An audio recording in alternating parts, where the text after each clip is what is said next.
Hey everybody, welcome back to another LEGO City update. Some serious changes are about to happen to the LEGO City downtown and also the amusement park. Why is that? That's because recently I constructed the Studgate train station and now we've got to place this thing in the LEGO City. It is absolutely massive. It sits on 48 by 48 stud base plate. It's got two trains sort of passing through it there, and it requires a lot of space. So in order to place it in the LEGO City, we need to make some serious changes. So originally I thought, you know what, I'm just gonna place it in the amusement park. There's gonna be a switch track that's gonna switch approximately right here, and then it's gonna split into two lines, and the train station will be in the amusement park, and there'll be a parking spot for the Hogwarts Express or the Disney train, whichever train isn't operational. And I came to the realization that it would take 3 of those 15 by 15 inch base plates. So pretty much this whole space right here would be allocated to switch tracks and accommodating that train station, which is a lot of space. Then I thought to myself, well, I sort of want to place it in the LEGO City because it'd be pretty cool if it actually serviced the LEGO City line. It's like, maybe I can place it here, but once again, it's 1.5 base plates, so I'd have to like wipe out some sidewalks and make the roads smaller to try and fit it in this spot right here. There's not really anywhere else it can go in the LEGO City because we have the raised train line. Like, it wouldn't work back here where the two lines are side by side. And it's not gonna work here because there's the raised train line. And over there's no trains, and have to once again accommodate the two switch tracks that it would need to split the line. So it's just like so difficult to place this thing. So we thought up a pretty drastic idea here, and it's going to involve this section of the LEGO City, which is a hot mess right now anyway, but pretty much all the amusement park stuff right here is going to be gone. I know, that was a lot to take in there. I'm still confused by my idea here, but you know what? It's going to be awesome when we properly integrate this into the LEGO City. I want it to service both the amusement park line and also the LEGO City line. And this change is going to make that happen. So the first thing that I have to do is essentially clear out all these rides. The carousel, the haunted house, the platform 9 3/4 train station, and also the Ferris wheel. So essentially this whole area right here is going to get cleared out. By condensing and removing a bunch of the structures in the amusement park, I was able to clear the space very quickly. And you know what? Looking at this layout where you have the old roller coaster, the Ferris wheel, and the loop coaster, and then the haunted house all in a row like that, it's actually pretty neat. It adds a lot of height and a lot of color to the amusement park. So the amusement park is going to be condensed into this section right here. Also, the carousel is right there, but we're going to condense it. So we're reducing the size of the amusement park and allocating this space right here to more city. And the first thing I'm going to place in this space is the new train station. You can see how big it is. It is crazy. But yeah, it's going to service the amusement park line and the city line. We're simply going to pop a switch somewhere in here, which is the city line. It's going to branch out and be able to be boarded at this train station. And this is going to be integrated into the amusement park line, which is the best, in my opinion, because it'll be servicing all the trains of the city, right? Other than the raised line, of course. But this is 10 studs in, which is super awkward. That means I've got to place this thing here and have this train track line up with that, which is 10 studs in. But just the stud dimension of everything isn't going to work. So I pretty much have to eliminate a base plate from here that has the train track, place this thing, and sort of work around it starting from scratch. Because when the train station is placed, we're left with a really weird base plate right here, which is 26 studs wide by 48. And then over here, it's 48 by 6. But that's just because this is offset. So we're going to have to create some sort of funky base plate just to fill that, and that's easy enough. And same with this here. Then we can put a 48 by 48 plate right here.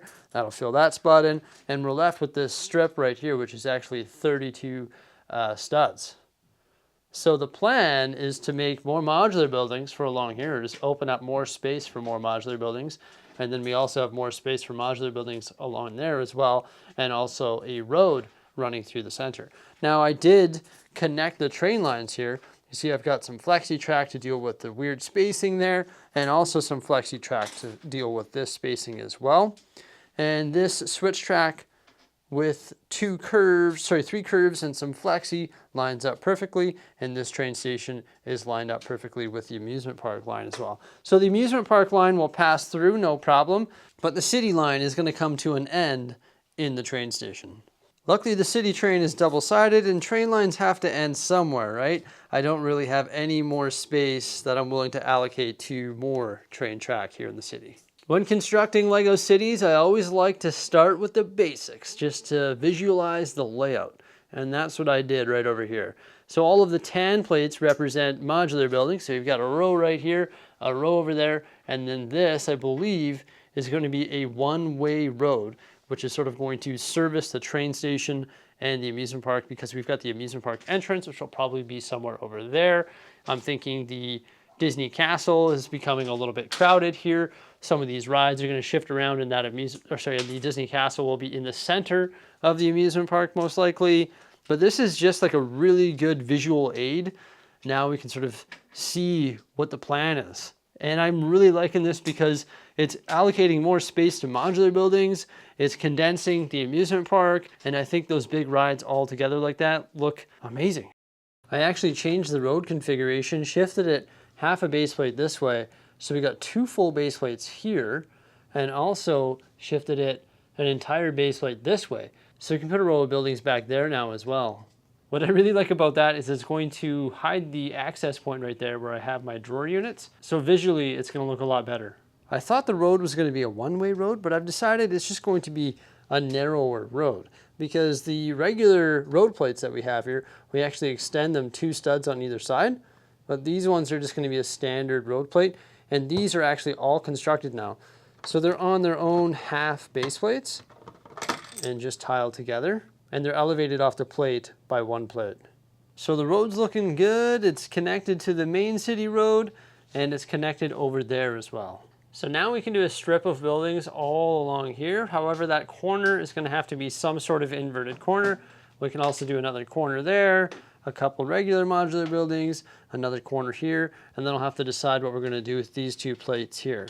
The next thing that we're working on is the train track. In fact, it's almost done. So we've got our ballast switch right here, which is pretty cool. That's integrated perfectly there with a couple pieces of flexi once again to get it evenly spaced. We've got some dark tan tiles holding all our plates together just to make sure we get the alignment correct. And we've taken this curve from a curve that we had ballast earlier, and we're using that to connect to the train station from that switch track there. Now we have to redo all of the work underneath here, so we're removing all of this plate, most likely, and then we're going to tile it all off so it has that ballast look. And we have to do something about the height, because this train station is designed for train tracks to be at regular height attached to a base plate, whereas our ballast tracks actually come 2 plates off of the mills plate. So you've got to decide whether or not we want to keep the train track in the train station the same height as the ballast lines, or is that going to bring the trains like too high up off the ground, and then our platforms won't actually make sense. Might have to come down a plate or 2. So I like the look of the raised train line. It's nicely tiled off in light gray, and I've decided that we're going to carry that over into the train station. So I created this beast here that actually has 2 tracks. It's all plated on the bottom and completely tiled off in 2x4 light gray tiles, and that's what's going to go in the interior of the train station. And this only has 1 underlying plate, so it's actually 1 plate lower than the ballast lines, but the trains will very easily be able to make that transition as they make their way into the train station. Check it out, everybody. This looks pretty awesome. However, I did make a crude discovery. I'll let you know about that in 1 second here. But when I move the Disney train out of its parking spot there, you can see all the nice ballast work done below the curve. And then the concrete parking area. And on the end of that train there, there's a little train stop. So it can't go flying off the tracks. So that's pretty neat. Now, there is an issue with the Disney train.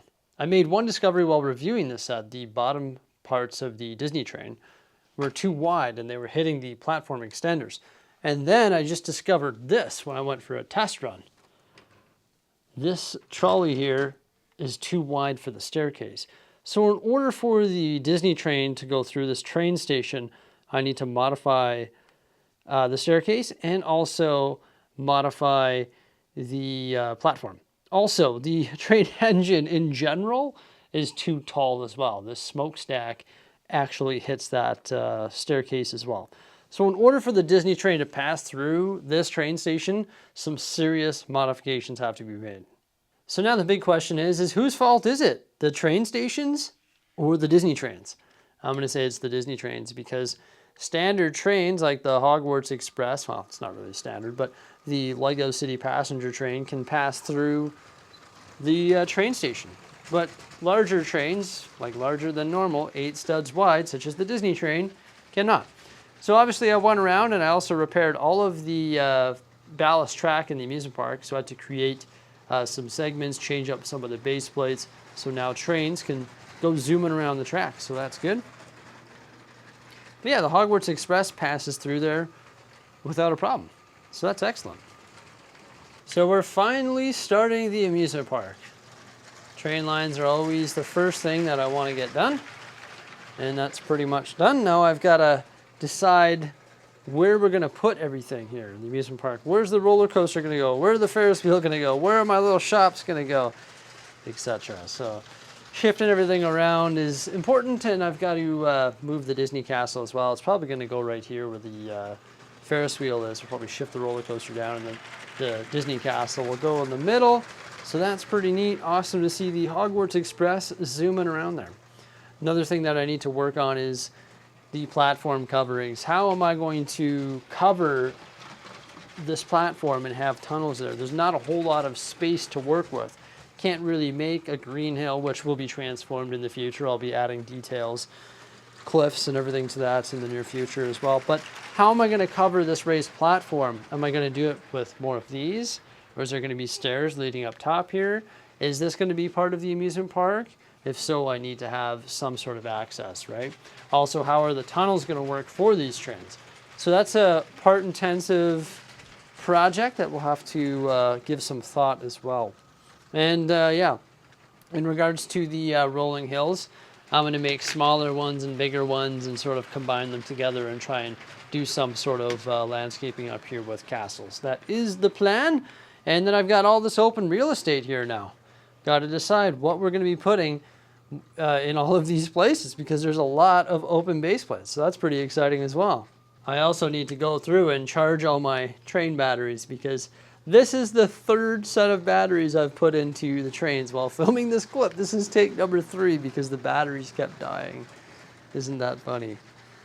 I actually eventually ended up just switching out the motors from the Disney train into the Hogwarts Express. But yeah, what do you think we should put here? Like what modular buildings? I know we're going to be expanding the Jazz Club soon, and also the Boutique Hotel, and doing a bunch of other stuff, but I'm really happy that we got the train track figured out. We placed the train station. We've got a new section of the Lego City here that needs to be developed, and things are coming along in the amusement park. So it's pretty exciting. Everybody, thank you so much for coming on by. I hope you enjoyed this video of us placing the Studgate train station. Remember to like, subscribe, and stay tuned for some more great stuff as my train batteries run out of juice right there. It's parking. It's picking up passengers. Farewell.